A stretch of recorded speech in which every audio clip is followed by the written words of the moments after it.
Hello, everyone. Today, we are going to read part 2 of A Bankless Nation. So this is just me reading the article to you in case that is how you prefer to consume content.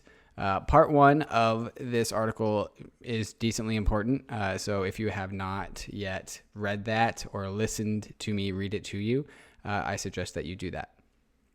This one basically picks up where we left off. Okay, so let's go ahead and get into it. A Bankless Nation Part 2. A Bankless Nation Part 1 drew a line through the progression of different nation schemes that humans have discovered and used throughout history. Digital nations are where that line leads, the next iteration of human organizational infrastructure that will enable global coordination and commerce at scales larger than what the nation state is capable of. If humans are ever to generate a nation of Earth, it's going to be through the bankless systems like Bitcoin or Ethereum. Nation states have hit their limits to scale. Part 2 of this article takes us into the future, where we draw comparisons to the nations and nation constituents of the past and how the same pattern is found in the digital nations of the future. Further, we talk about how digital nations are exclusively opt-in systems and how this creates strong free market forces that are extremely competitive and ultimately benefits the users the most. Lastly, we discuss how this free market competition generates products that are found universally, reducing the importance or significance of the borders and boundaries of the nation state, returning power and control to the individual, and sets the conditions needed to foster a single global nation of coordinated humans. Let's dive in. Physical to digital. Nations have come and gone throughout history, and types of nations have come and gone throughout history as well. Nations are subjects of the universe, and like all things, answers to the survival of the fittest. Unfit nations die, and efficient nations live on. Nations are composed of people, and when people see greener hills, they will eventually migrate over whether a nation wants them to or not. There's little a nation can do in preventing its people from migrating to new pastures given enough time. This is especially true with the migration to digital nations. Tanks, planes, warships, and missiles mean nothing to Ethereum or Bitcoin. They simply exist in a different dimension. Additionally, they live in a dimension that individuals are perpetually connected to. There is no way to put the internet back in the box it came. And every day, this becomes more and more true for the nations that reside on the internet, Bitcoin and Ethereum. Same components, improved efficiency. Humans respond to incentives. Show me the incentives and I will show you the outcomes, said Charlie Munger. This truth is why we can be confident in the perpetual growth of digital nations. They are objectively greener pastures. When we compare physical nations to digital nations, they are not fair comparisons. They are about as accurate as comparing physical nations to organized religion when religion dominated the human landscape. However, the whole point of these comparisons is that they are apples to oranges. We're moving from a depleted and exhausted landscape to a fertile one. This should mean meaningful differences in these comparisons. The greener pastures found with digital nations are the result of the digital nations doing the same job as physical nations, but with more efficient mechanisms. Because the digital nations are born in the crucible of the free market, these efficiencies are passed to the users rather than being captured by the powerful few for the extortion of the many. Many of the same functions found in nation states are also found in digital nations. We will discuss a few of these to illustrate how digital nations do the same job as physical nations, but with better and less costs. So this is a table I made that kind of loosely compares the different components of a physical and digital nation and how they all kind of line up, right? So the instantiation of the United States of America was the Declaration of Independence. That was the planting of the flag saying, hey, we are independent from Britain. And Bitcoin and Ethereum, their instantiation is the white paper, right? Like the proof of concept, the future forward-looking statements about what this thing is going to look like. And then you have the actual protocol, the defined protocol, which for the United States is the Constitution and amendments. And then for Ethereum, Bitcoin, it's the actual code. They all have their native currency, the dollar, Ether, Bitcoin, the governance over these systems, the federal government, For Ethereum, it's rough consensus. For Bitcoin, it's the social contract. There's sustenance, which basically is some form of taxes. In digital nations, they're transaction fees. The defense of these systems, the military that protects the United States, the staked ETH that protects Ethereum 2.0, and then the Bitcoin mining power. There's also the judiciary, internal enforcement, economy, and boundaries. All of these things have like correlates that relate to each other. And so that's what this table reflects.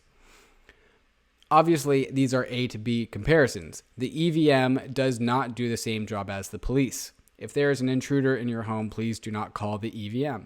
However, they are doing the same job, protecting private property. The police force of a nation's fundamental role in a nation is to protect private property, and the EVM assures that the assets are managed in accordance with the protocol. It's the same thing, but contained in different nation paradigms. Governance.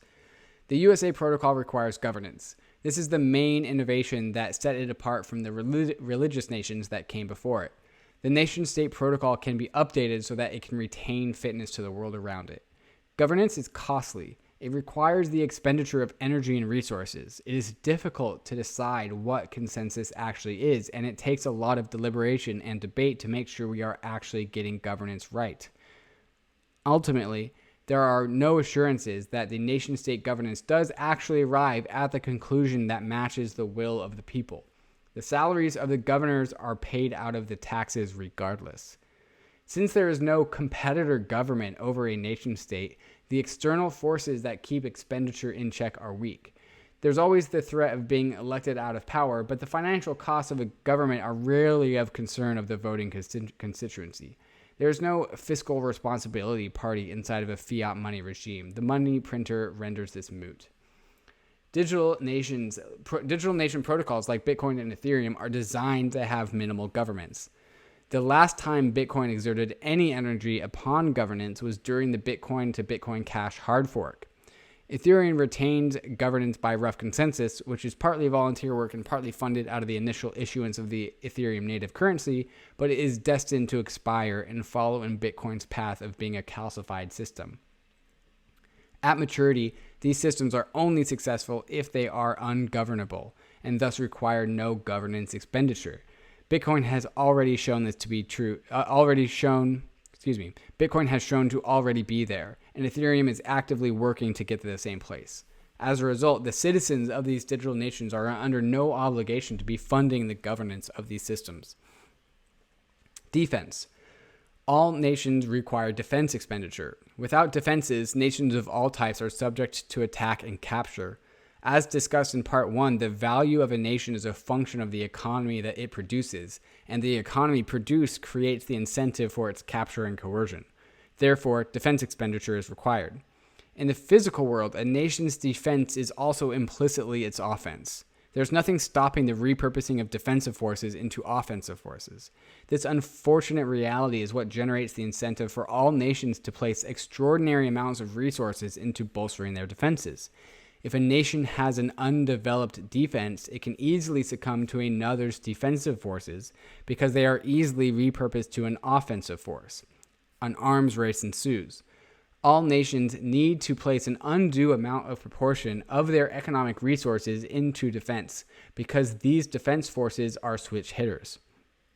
That's a baseball term for all you European and non-American listeners, readers. Digital nations have no such arms race, nor do they need to defend against any physical world attack. The hash power that defends the Bitcoin nation is not found in any one specific geographic spot. And while Bitcoin hash power is a part of the physical world, it is not committed to any one specific spot. It can easily pick up and move. Even more nebulous, the stake that protects the Ethereum nation doesn't even physically exist. It is a purely digital abstraction with no physical attack and even touch. Complete separation from the physical world. The $720 billion USA military budget might as well be a fly swatter against a digital nation. The Bitcoin defense hash power and the Ethereum stake are also in their own respective domains. Ethereum is not validated by SHA-256, and BTC, the asset, has nothing to do with validating Bitcoin, the blockchain. There is no arms race of defense expenditure in these systems. They simply need to suck up a sufficiently large portion of their respective validating commodity, SHA-256, chips, and ETH, to ensure that there isn't enough on the free market to warrant a successful attack. Digital nations are minimally extractive as a result of this. Additionally, there is no subjectivity around where the revenue comes from in order to fund defense. Defense comes from transaction fees. Transaction fees come from people who are making transactions. Making transactions add to the bloat of the systems, which is a real cost upon those operating a node. Those that merely store their wealth and make few to no transactions on the system are not taxed. Only the constituents that add to the bloat are taxed. Nation states, on the other hand, have endless and different rules about what is and what is not taxed and at what rate. The subjectivity of these taxes ultimately are inefficient, and they tax some people more than they should and others less. Judiciary. The judicial branch of the USA offers finality for the laws of the USA Protocol. Like the rest of the government, the operation of the judicial branch has financial costs it bears upon taxpayers, as well as the centralization of decision-making into 9 justices of the Supreme Court. The Supreme Court of the USA is deliberately a slow-moving machine. It takes time to get things right. However, during that time when decisions have not yet been made, people's lives and businesses hang in the balance. And, once again, there is no getting around subjectivity. Humans are fallible, and the Supreme Court justices are no exception. The judiciary of digital nations are those that operate the nodes with the full history of the blockchain. These node operators do not take compensation and thus impart no tax upon the system. Their operation is completely objective. Either it follows the protocol or it is a fork. Objectivity means that no costs are required to discover and follow the correct outcome. Additionally, there is no gatekeeping to who can become part of the digital nation judiciary. Wow, say that a lot of times. In digital nations, we are all the judiciary, because only we decide what software we run. Internal enforcement. All nations require internal regulation to ensure that no one is breaking the rules of the protocol. Physical nations have police forces that enforce and uphold the laws of the nation. This is the component of the nation state that keeps its internal operations in check. Like all things in nation states, subjectivity and error are inevitable. The 2020 riots in the USA illustrated the misalignment between the police of the USA nation and its constituent people.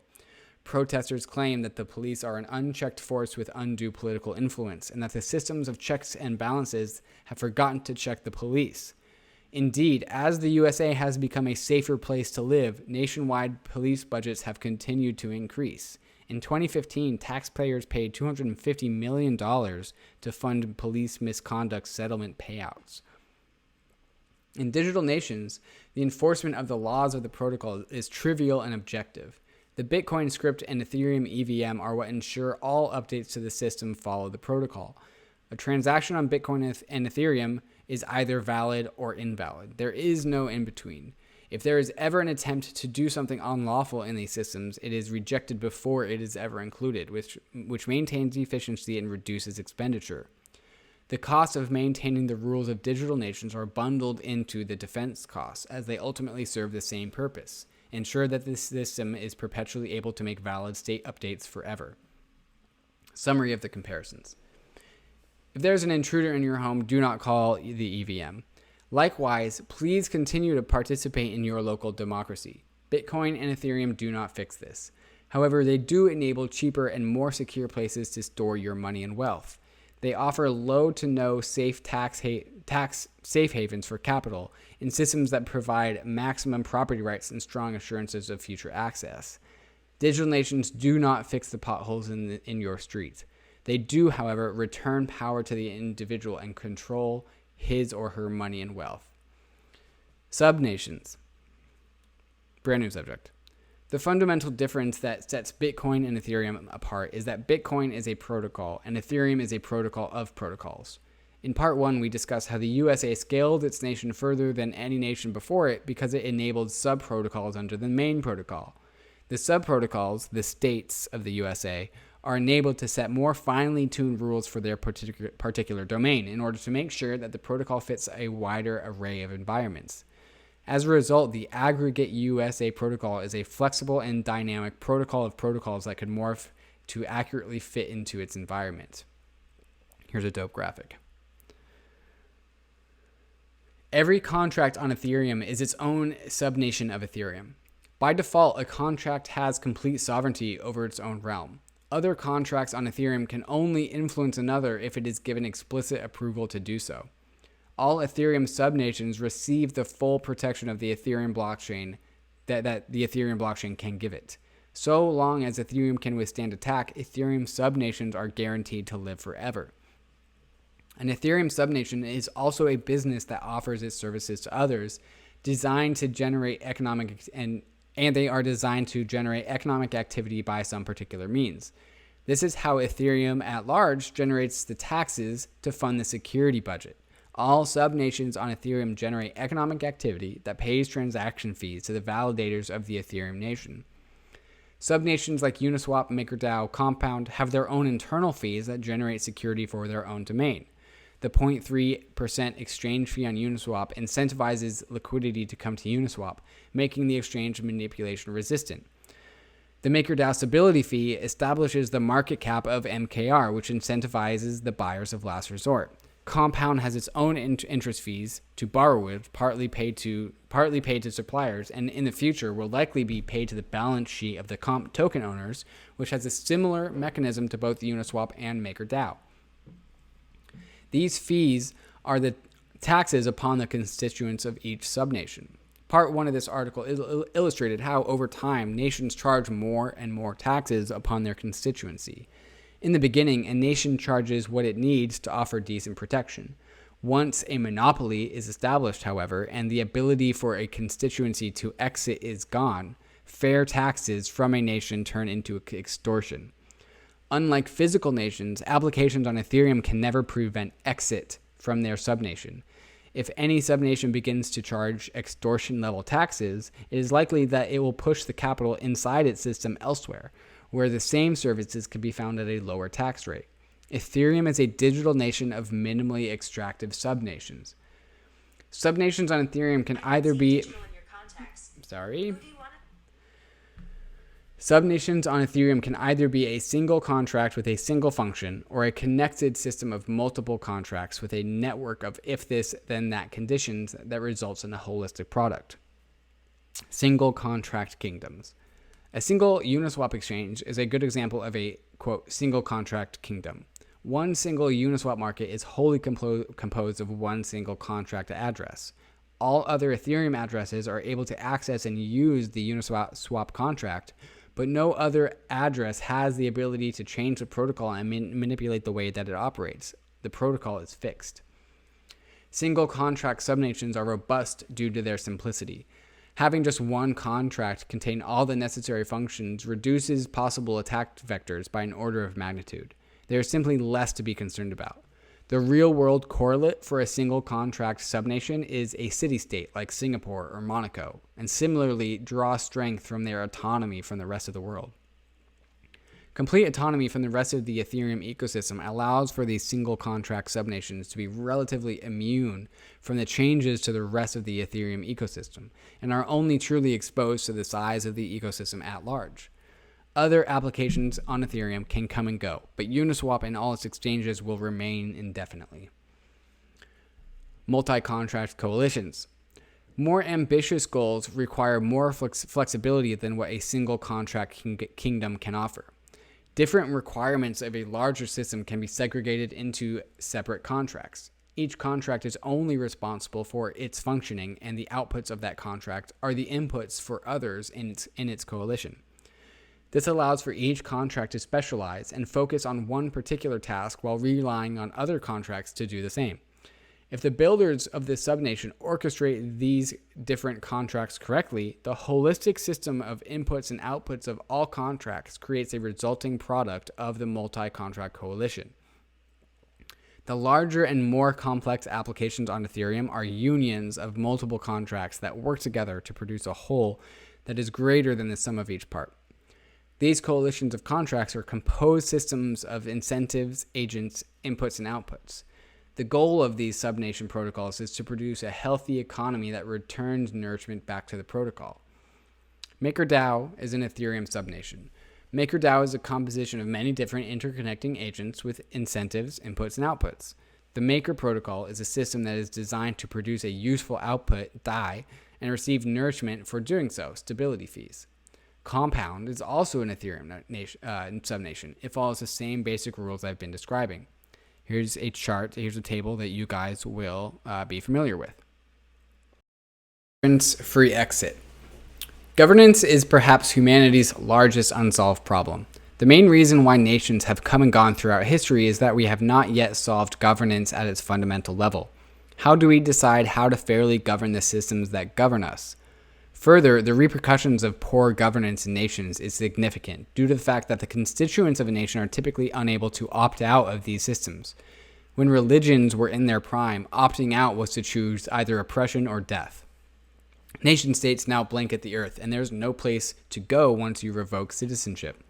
Revoking citizenship is simply not an advantageous thing to do anyways. You are trapped. Old nations are monopolies that are also able to dictate how you live your life. Digital nations are exclusively opt-in systems. When you are born, you are claimed as either a constituent of the nation you are born in, but you are not yet a citizen of Ethereum or Bitcoin. That is your choice to take when you so choose. This difference cannot be understated. Because digital nations are opt-in, they must compete for your citizenship. They must give you good reason to join their domain.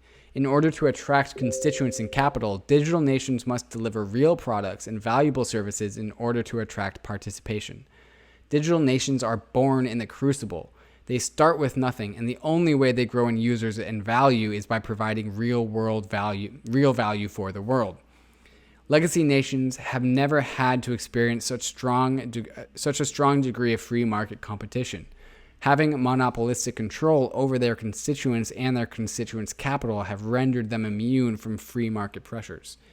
Even those with the resources and connections available to hide their assets offshore, as shown in the Panama Papers, don't have the ability to leverage their wealth, just to store it offshore. Bitcoin and Ethereum allow people from inside nation states to migrate their capital to the digital domain, where it can be unshackled and highly fluid.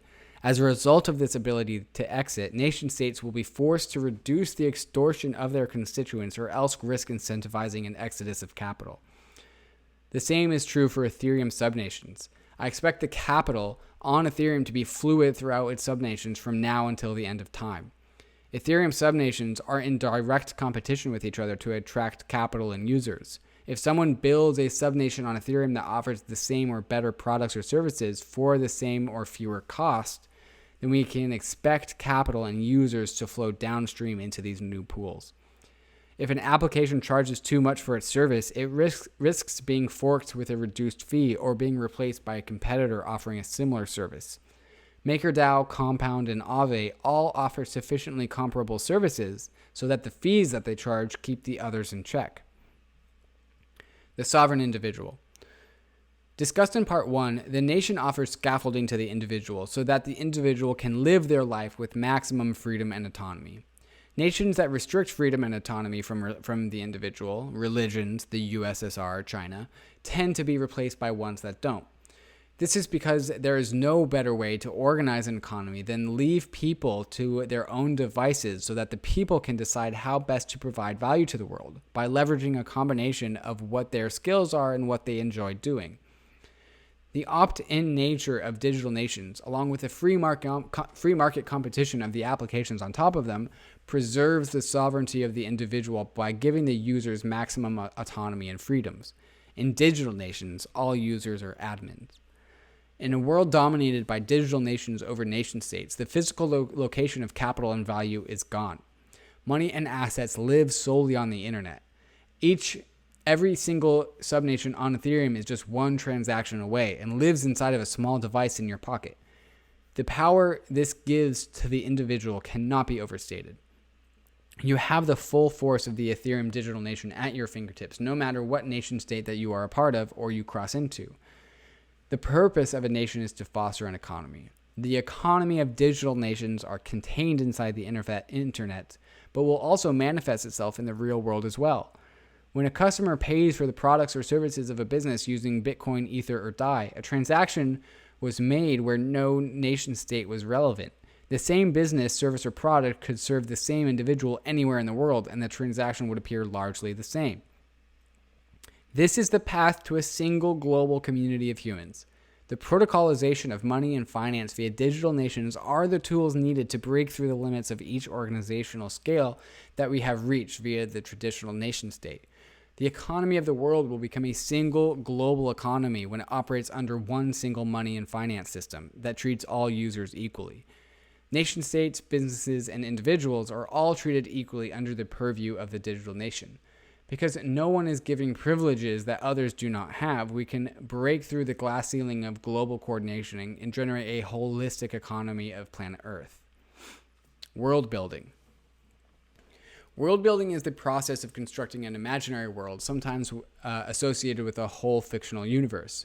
Developing an imaginary setting with coherent qualities such as history, geography, and ecology is a key task of many science fiction or fantasy writers. World building often involves the creation of maps, a backstory, and people, including social customs and, in some cases, an invented language for the world. World building is the art of a fictitious universe that is realistic and coherent enough to capture the mind of an audience. Using a more expansive definition, it reflects on the current state of Ethereum. Ethereum is the new world. It is a landscape of new opportunity waiting for settlers to come and settle upon it. Riches await those who dare enter uncharted territory and establish something of significance there. Those that venture forth into the unknown and cultivate the land they settle on are rewarded by the future users of their land. Unlike a fabricated world found in a fantasy novel or sci-fi world, Ethereum still obeys the laws of the universe. It must generate a coherent setting where the real-world problems are solved, and that the current state of the outside world, as well as the rest of Ethereum, impact what should and should not be built. While Ethereum is a blank slate, it also answers to Darwinian rules. Only what is fit will survive. Here's a quote from Matt Levine. Cryptocurrency enthusiasts keep relearning the lessons that regular finance learned decades ago, and that you see a lot of financial history replaying itself, sped up by observing cryptocurrency. The story of cryptocurrency might also be the opposite, that it's about traveling back in time to progressively forget the lessons of modern finance. Ethereum is a blank slate. It is a blank slate that is quickly becoming populated with all kinds of financial and economic experiments. With Ethereum, we have the opportunity to start fresh and construct a new financial paradigm from scratch. We have the privilege of picking out the lessons of history that have worked while also being able to leave behind the ones that didn't. It is likely that all successful financial mechanisms that humans have discovered will be replicated as applications on Ethereum. Similarly, the ill-fated phenomenon of hyper-financialization that caused the 2008 crisis and the 2020 money printer go burr will likely not succeed on Ethereum. These things will not find themselves fit when thrown into the free market crucible that is Ethereum. The single contract kingdoms and multi-contract coalitions of Ethereum make up the Ethereum nation. In my piece, Ethereum is an emergent structure, I discussed how the DeFi apps on Ethereum coalesce over time into a single financial structure and how that structure is Ethereum. Ethereum will be built by pioneers and pilgrims as they move westward into the new world, settle upon an empty plot of land, cultivate it, and then incentivize others to join them in the fruits of their labor by having exposure to the upside of the land that they've built. This is how Ethereum will be built. Bear the banner. All nations have their own culture. They generate symbolic totems to symbolize their participation in something greater than themselves. Ernest Becker, in his book Denial of Death, labels culture, religion, nations, or any in-group such as sports teams, fraternities, social clubs, secret societies as immortality projects. Individuals are aware of their mortality and eventual death, and they harness this fear of death by being a part of a system that is greater than themselves. The constituent members of these systems come and go, but the entity itself lives on. Sports teams replace old players with young talent, but the team continues to compete. Leaders of nation states come and go, but the nation itself persists. Fraternities gain an entirely new set of members every 4 years, yet the rituals, secrets, and stories are passed on. The cells that make up the human body are replaced once every 7 years, yet the mind, body, and spirit of the individual are still alive. Nations are immortal, so long as their constituents believe in their power and their legitimacy.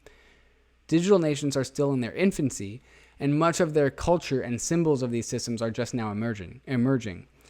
Bitcoiners wear the lightning bolt to illustrate the lightning network. Ethereans wear the .eth name in their name to signify their citizenship. Totems are a crucial component for the culture of a nation, that they are symbols of meaning that the members of a nation can rally to and uphold together. They generate the symbolism that we can all share together as a community. I have been wearing the black flag as a symbol of a bankless nation. An unmarked flag illustrates the neutrality of these systems. A flag with no marks and no colors reflects the removal of subjectivity from the bankless nation. The colors, stripes, and shapes on a nation-state flag reflect their subjective "this is good" attitude, as a black flag is the rejection of this attitude of governance. I do not accept to be governed by the whims of others, and I choose to instead participate in a system that has been cultivated by the free market. The black flag is a declaration of independence from the nations that come before it, yet it is also a nation. Badass. If you are part of the Bankless Nation, bear the banner. Thanks for listening, everyone.